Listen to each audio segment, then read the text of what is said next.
Mais c'est vrai que j'ai été face à parfois à des situations où j'ai compris que le seul frein aujourd'hui, c'est parce que je suis une femme. Mais des situations de la vie de tous les jours, hein. Par exemple, j'ouvre un bureau au Cameroun, je dois signer les papiers pour ouvrir le bureau, on refuse que je signe alors que j'ai tous les noms et que je suis directrice, enfin, j'ai le droit de signature, je suis directrice générale, je dois signer, parce que je suis une femme. Et je comprends que c'est ça le problème.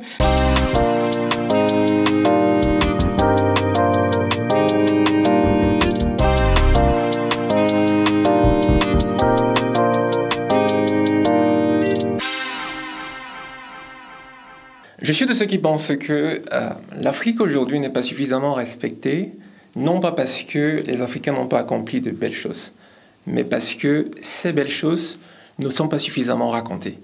L'une des missions de Wondershow, c'est justement de pouvoir raconter ces belles choses qui sont accomplies par des personnes à travers l'Afrique et pour l'Afrique. Nous avons eu le plaisir de recevoir dans les 2 premières parties Fatimatou Ousmano de Taptasend, Cameroun. Nous avons parlé de son parcours d'entrepreneuriat dans la 2e partie. Et dans cette dernière partie, nous allons parler de leadership au féminin, de women empowerment. Alors, Fatimatou, tu es quelqu'un de très dynamique, ça peut se voir, ça peut s'entendre. Est-ce que tu peux nous partager en fait quelles sont les valeurs qui te drivent et quel type de leader, en fait, tu penses être? Waouh, alors c'est une super question. Je me suis jamais posé la question. Moi, comme je le disais tout à l'heure, j'essaie toujours d'être en ligne avec ma vision. Donc, j'essaie d'être au plus proche de celle que je souhaiterais être. Pour moi, être un bon leader, c'est de permettre aussi d'accompagner les autres à en devenir. Du coup, je constitue par exemple, je prends un exemple simple. J'ai recruté des personnes qui, pour moi, sont les futurs leaders de demain. Je les accompagne au quotidien à le devenir aussi. Et ils me nourrissent aussi de leur expérience, de leur professionnalisme et de leur capacité aussi. Et ça me permet de moi d'être un meilleur leader. Je pense qu'on est tous leaders quelque part et que c'est quelque chose qui se développe aussi, qui se construit aussi beaucoup. Et ça repose aussi beaucoup sur l'estime qu'on va avoir de soi. C'est quelque chose qui pour moi est important. Et l'estime de soi, et c'est pour ça que c'est important, et je dis ça aux parents qui vont nous regarder. Je ne suis pas encore maman, mais je sais que moi, dans mon parcours personnel, ce qui fait aujourd'hui le dynamisme dont tu parles, la confiance que je peux aussi avoir en moi, qui me permet aussi aujourd'hui de diriger une belle équipe, de prendre des risques, de créer des choses, d'être un peu au-devant, etc. C'est l'amour que j'ai reçu de ma famille, de mes parents. J'ai reçu beaucoup d'amour et ça m'a permis de ne pas manquer de quelque chose. Donc, et de me dire aussi, comme je le disais tout à l'heure au début, que tout est possible. Yeah. Et c'est ça aussi qui me permet d'être un bon, ou du moins de mettre en chose des choses qui sont impactantes, de mettre en place, de mettre en œuvre des choses en prenant ces risques-là sans avoir de frein, parce qu'on m'a pas élevé en ayant des freins. On m'a nourri d'amour, on m'a fait comprendre que je pouvais réaliser des choses, et du coup, je les réalise. Yes. Mais ça ne m'empêche pas d'avoir beaucoup d'humilité aussi, hein, et d'être très terre à terre, mais c'est vrai que je sais que tout est atteignable, voilà. J'ai vu des personnes... je prends l'exemple de mon grand frère, que j'aime beaucoup, et qui avait une passion, le football. Et j'ai vu le rêve de mon grand frère se briser. Et je l'ai vu rebondir dans d'autres choses, faire preuve de créativité, de prendre des risques, de lancer des initiatives, en dépit de ce rêve brisé. Je sais ce que c'est que d'avoir un rêve, mais je ne sais pas ce que c'est que d'avoir une passion. Voilà. Je n'ai pas une passion au même titre que la passion du football, par exemple. Mais je sais ce que c'est que d'avoir des rêves. Et pour moi, tout ça m'a permis aussi de me dire qu'en fait, demain, si tu échoues, c'est pas grave. Tu rebondis, tu fais autre chose, du moment que tu réponds à ta vision. Voilà. Et la vision, elle peut être répondue de plusieurs des manières. Et du moins, le leadership, un leader, c'est quelqu'un qui a une vision et qui guide les gens vers cette vision-là. Et aujourd'hui, avec le gros événement qu'on organise, je vois toutes les personnes qui sont derrière moi, toutes les personnes qui contribuent, tous ces bénévoles, parce que ce sont que des bénévoles. Et pourquoi ils font ça? Parce qu'ils croient en cette vision, et cette vision, c'est ma vision de départ. Donc pour moi, c'est mon plus beau cadeau, et pour moi, c'est ça, être un bon leader. Et c'est en ça qu'aujourd'hui, que je peux dire que j'ai une bonne que j'ai du leadership, c'est parce que je vois les personnes qui se sont mobilisées pour cet événement, et à quel point ils sont capables de s'investir quand il y a une vision. D'accord. En parlant de valeurs, tu as parlé d'humilité, tu as parlé... je ne sais pas si on peut la considérer comme une valeur, l'estime de soi, la confiance en soi. Et en troisième partie, tu as parlé d'avoir une vision. Ouais. Quelles sont les valeurs en fait, qui sont véritablement importantes pour toi? Pour moi, les valeurs importantes, bien sûr, c'est l'humilité. Ça veut dire que c'est quelque chose aussi qu'on a beaucoup dans la culture Pearl. Enfin, voilà, donc j'ai grandi quand même avec cette part d'humilité, de pudeur, de respect de l'autre. Et j'ai toujours à apprendre des autres. Et j'apprends de toutes les personnes qui m'entourent. Et je ne prends pas les décisions seule. Je co-construis avec, même s'il faut que je tranche après, peut-être. Mais je sais que voilà, ce rapport à l'autre. Et puis surtout quand on lance un business, par exemple, au Cameroun, j'ai recruté des équipes au Cameroun. L'humilité, c'est la clé. L'humilité, mais la confiance en soi. Parce que les deux sont importants. Mais c'est important de ne pas arriver et débarquer en mode, ouais, vous faites... Non, j'ai beaucoup plus à apprendre d'eux parce que localement, ils sont conscients des réalités locales que moi, je ne maîtrise pas. Et là où l'humilité joue son jeu, c'est de se poser et d'observer et d'apprendre de l'autre. Et c'est pour ça que je parle d'humilité. Et maintenant, la confiance, et là où c'est important, c'est de savoir dire non, c'est de savoir tenir tête, c'est de savoir être conscient de ce qu'on vaut, de sa valeur, pour ne pas laisser les gens laisser les gens nous emmener ailleurs et nous détourner de notre vision. Avoir confiance, c'est croire en sa vision et savoir où on va. Ça se rejoint toujours. Super, super. Tu en as parlé plusieurs fois durant la deuxième partie de cette interview, que je vous invite à aller regarder. Dans la première partie, tu as parlé du fait que tu es présidente aujourd'hui de MBOA. Déjà, MBOA, c'est quoi pour les Africains qui ne sont pas camerounais? Qu'est-ce que ça signifie? MBOA, ça signifie, c'est une autre appellation du Cameroun, mais ça signifie chez soi, home, je dirais en anglais. Donc là, on sent chez toi, donc la maison, donc le Cameroun. D'accord. Et de quoi il s'agit et pourquoi avoir décidé de mettre en place cette initiative? Alors, MBOA Paris, c'est le premier salon business et socioculturel dédié à la diaspora camerounaise d'Europe. Comme je le disais avant, dans mes expériences passées, j'ai beaucoup accompagné des entrepreneurs. J'ai beaucoup participé au développement de programmes d'appui à l'entrepreneuriat en Afrique et aussi au Cameroun. Et je suis issue de la diaspora camerounaise et j'ai aussi été impliquée dans plusieurs comités en lien avec les diasporas africaines en général. Et contrairement aux autres diasporas, qui sont parfois un peu plus structurées que la nôtre, parfois plus connectées que la nôtre, on manque encore de véritables carrefours d'échange ou plateformes d'échange qui puissent nous permettre de se connecter et de faire des choses ensemble. Alors même que l'on est l'une des diasporas les plus qualifiées d'Afrique subsaharienne, qu'on est une diaspora très dynamique, qui innove, qui crée, très entreprenante, et que ça, je ne l'invente pas. C'est connu de tous et de toutes. C'est un fait. Voilà. Je me suis dit, c'est pas possible, en fait, qu'on n'ait même pas un événement ou un lieu ou une rencontre enfin voilà, c'est pas possible. Pourquoi ça n'existe pas? Je pense que chaque génération issus de la diaspora ont eu des challenges qui sont différents. Nos parents, par exemple les miens, quand ils sont venus faire leurs études, ils avaient des challenges différents. La plupart sont rentrés, ils sont revenus. C'était pas les mêmes challenges qu'aujourd'hui. Nous, on est aussi issus d'une diaspora où aujourd'hui, on prend plus de risques. Voilà. On entreprend plus, on prend plus de risques. On a moins peur et on a cette volonté. Et on a compris aussi que l'Afrique, c'est une terre d'opportunités. Que demain, notre Cameroun, ce sera une véritable ruche, niche à talent et à opportunités. Et que, par conséquent, on doit aussi avoir notre rôle à jouer et que c'est le moment de le faire. Et je pense que ça, c'est important. Et je me suis dit, j'ai regardé aussi ce qui se fait dans les autres diasporas. Il y a des très belles initiatives. Par exemple, au Congo, ils ont un événement qui s'appelle Congo na Paris, qui est un très bel événement qui rassemble et connecte déjà tous ces acteurs-là. Les Maliens, ils ont un très bel événement qui s'appelle Festimali, qui fait la même chose. Les Malgaches, ils ont un très bel événement qui s'appelle la RNS, qui fait la même chose. Donc, il y a d'autres communautés qui font déjà des choses et c'est des très beaux exemples. Et je me suis dit, pourquoi pas nous? Comment pas nous? Et c'est comme ça que je me suis dit, c'est important, il faut qu'on le fasse. Ça fait des années que j'ai ça en tête, avant même de rejoindre TapTapSend. Hein. Donc, je me suis toujours dit qu'il fallait qu'on le crée et il fallait les moyens de le faire. Et puis, TapTapSend, ça a été d'abord une belle opportunité. Avec les budgets qu'on a, on a pu créer des choses, accompagner des initiatives.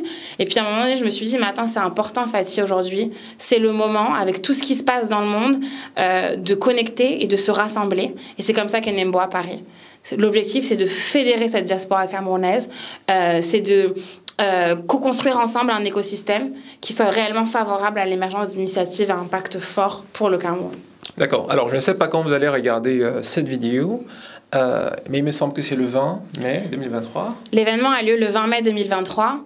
Le 20 mai, ce n'est pas une date choisie au hasard.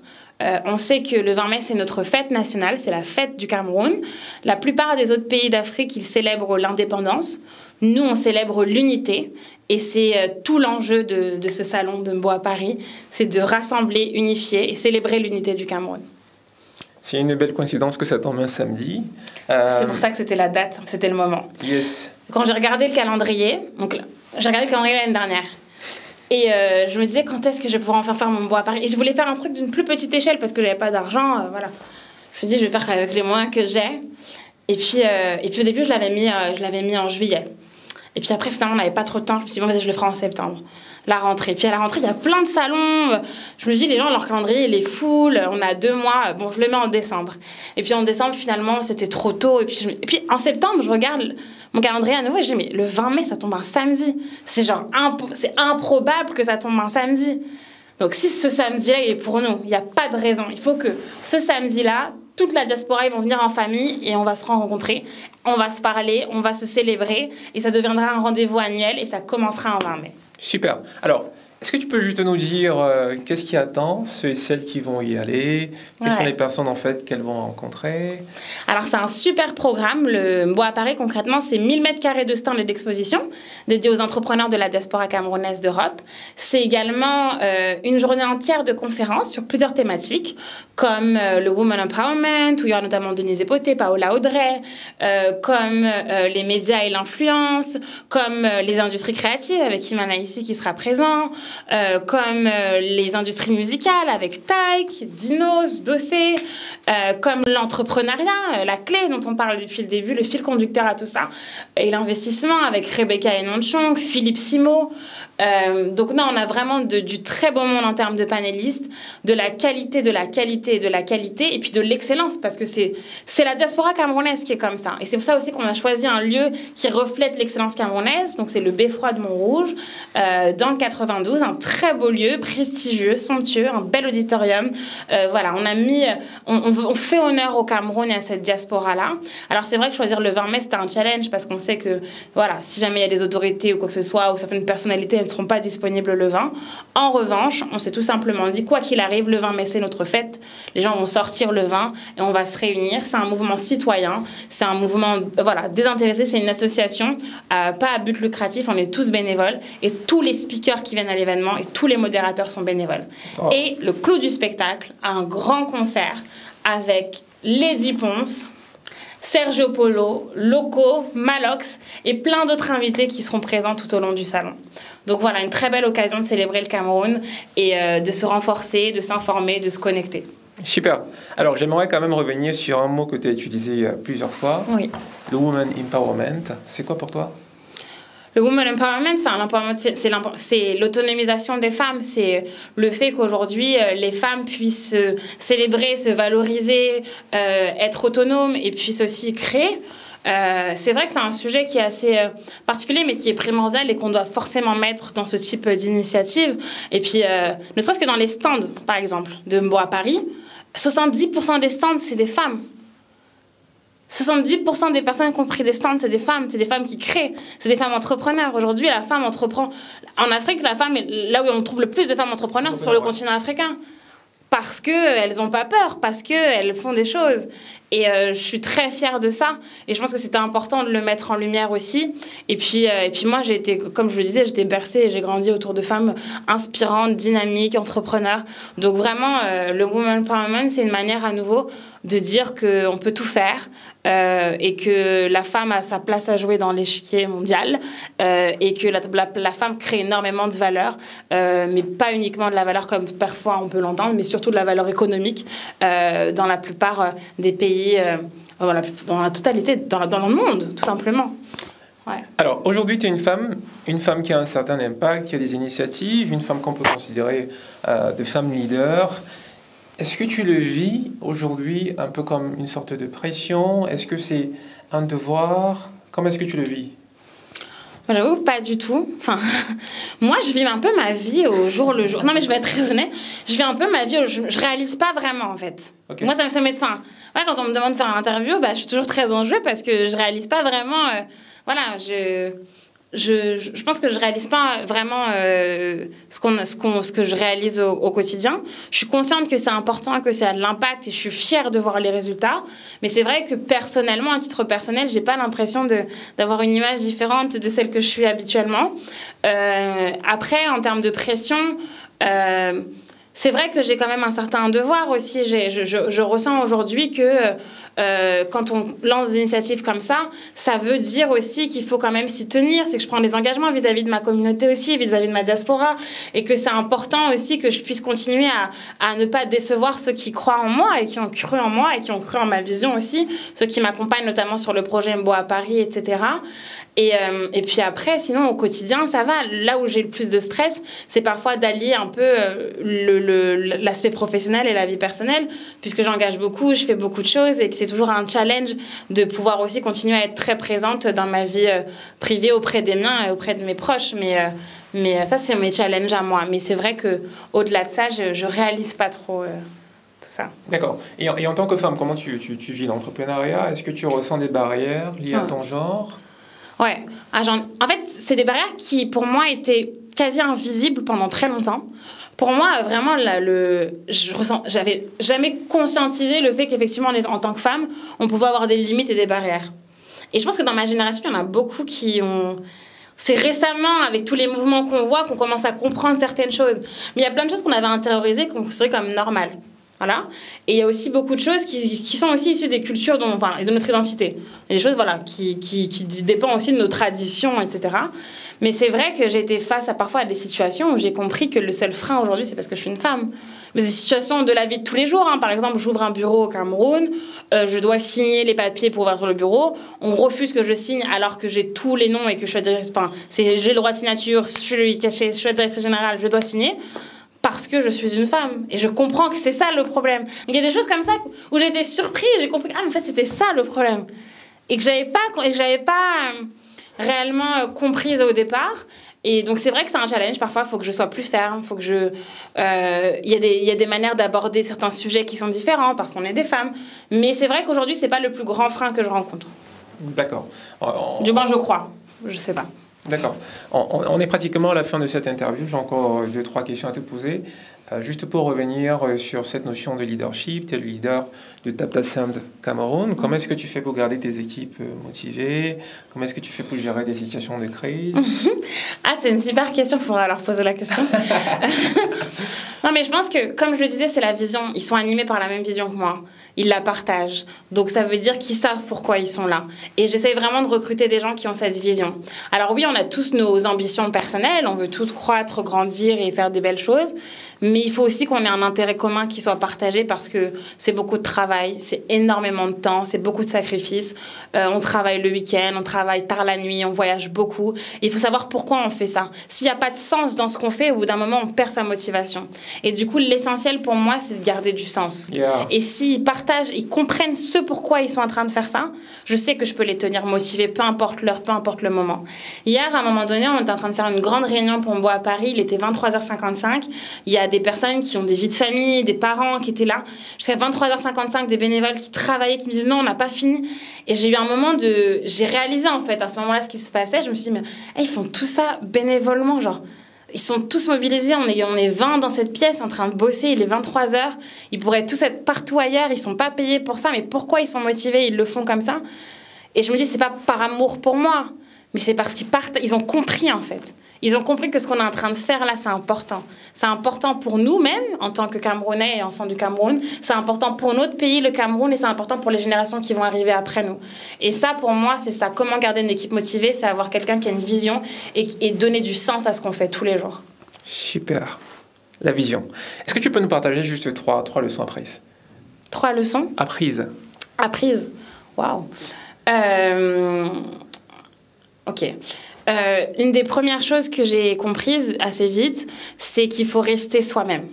Il faut être fidèle à qui on est. Il ne faut pas s'inventer une personnalité, un rôle en fonction de certaines situations. Alors oui, il faut avoir une bonne capacité d'adaptation et comprendre les réalités qui nous entourent, mais il faut rester soi-même. Moi, peu importe le milieu où je me trouve, je parle de la même manière, je m'exprime de la même manière, je fais les mêmes blagues. Je n'essaie pas de ressembler à quelqu'un d'autre parce que si je me dénature, je ne serai pas à l'aise. Si je suis à l'aise à l'oral et pour partager mon expérience ou pour partager quelque chose, c'est parce que je suis moi-même au moment où je parle. Yeah. Donc ça, c'est important. Je pense qu'il faut rester soi-même. Il ne faut pas se perdre dans tout ça. Une autre leçon que j'ai pu apprendre assez importante, c'est qu'il faut être entouré. Il ne faut pas hésiter à dire quand on n'arrive pas à faire quelque chose. Il ne faut pas hésiter à s'entourer de personnes qui sont plus compétentes que nous. Moi, je ne suis pas forte dans tout. Et c'est important que lorsque je prends des personnes qui m'entourent, elles soient fortes dans tel et tel domaine. Et bien comprendre les compétences de chacun. Et c'est ça, voilà. Être entouré de personnes qui sont plus compétentes que nous. Parfois. C'est important. Yeah. Donc ça, c'est une deuxième chose. Et enfin, il faut savoir accepter que parfois, c'est juste pas possible, quoi. Il faut savoir se dire, bah non, faut savoir accepter quand on a un échec ou quand on fait face à une situation qui nous dit d'arrêter. Et ça, c'est vraiment une des leçons les plus importantes pour moi, c'est de me dire, en fait, faut pas, quand à plusieurs reprises tu comprends que c'est pas possible, faut pas trop forcer. Il faut peut-être rebondir différemment, pivoter, essayer d'une autre manière. Mais voilà, c'est important de savoir quand s'arrêter. Et je pense qu'en tant qu'entrepreneur, il y a beaucoup d'entrepreneurs qui ont beaucoup de résilience. La résilience, c'est important, mais c'est aussi important de comprendre les signes qu'on nous envoie, de comprendre les messages qui nous sont envoyés et les messages de son marché parfois qui vont dire non, en fait, ça ne marche pas. Et du coup, c'est là où on peut pivoter. Lorsqu'on a appris à entendre, à écouter le message qui nous revient. Donc voilà, moi, parfois, il faut que j'apprenne, et que je continue aussi à comprendre que parfois, non, en fait, il faut que j'écoute. Et ça, c'est aussi une belle leçon, c'est de savoir que oui, on peut pivoter, on peut revenir sur quelque chose de manière différente. C'est pareil dans le mariage. Mon mari peut me dire non une fois, mais en fait, si je reviens d'une autre manière et que je pivote, il finira peut-être par dire oui. Il ne faut pas que je m'entête à vouloir qu'il dise oui tout de suite. Mais c'est exactement la même chose avec l'entrepreneuriat et la vie professionnelle. Waouh, c'est tellement beau ce que tu viens de dire. C'est tellement beau ce que tu nous as partagé dans ces 3 séries d'interviews, de vidéos. Est-ce que tu as quand même un message pour ceux et celles qui nous regardent? Je vais te laisser prendre la parole pour le mot de la fin. Alors merci, j'ai adoré notre interview, c'était super. Je suis très contente d'avoir participé à ce moment avec toi. Je voulais juste dire à tous ceux qui me regardent de continuer à faire des choses qui ont du sens, de pas oublier pourquoi on est là. On a tous plus ou moins une mission sur Terre. Et une vision, c'est pas forcément entreprendre. Hein. Un rêve, ça peut aussi être d'être une maman, ça peut aussi... voilà, il y a plusieurs manières d'avoir de l'impact, ne serait-ce que donner la vie ou éduquer des enfants, c'est déjà avoir une vision et déjà apporter de la valeur dans ce monde. Hein. Donc, c'est pas forcément en entreprenant, mais c'est bien de savoir ce qu'on veut faire, où on va, et de continuer à faire de ce monde un monde meilleur. Voilà. Merci à tous. À très bientôt.